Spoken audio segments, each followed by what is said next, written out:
አይረሴ በቃ አርሰናል በዚህ ውድድር ዓመት ሲታሰብ የማይረሱ ንግግሮች የማይረሱ እንቅስቃሴዎችና እውነቶች በተወሰነ መንገድ እንዳሳቸው አንደኛው ለእኔ ቁጥር 1 የምለው በኢታድ ስቴዲየም የዲክላን ራይስ ኖት ደን የምትለው አባባል ነው።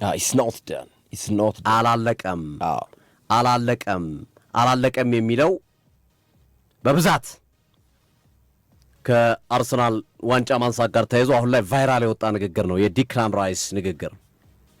ይህ ተጫዋች በአርሰናል ቤት ውስጥ ዘንድሮ ያለው ቁጥር በጣም አስገራሚ ነው።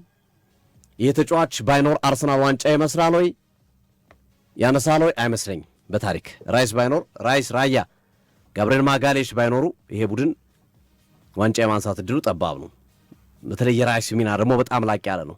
ይህ አንዱ ትልቅ እና አነጋጋሪ ንግግር ነው። ይሄ ምናልባትም በቀጣይ ጊዜያቶች በምንም በህይወትም ልትጠቀምበት የምችለው አይነት ንግግር ነው። አላለቀም በሚል የሰጠው አስተያየት አላለቀም በተደጋጋሚ ነው ሲል ነበር። በተደጋጋሚ አላለቀም ኦድጋርድን እየተመለከተ አላለቀም ሲለው ነበር በተደጋጋሚ ማለት ነው።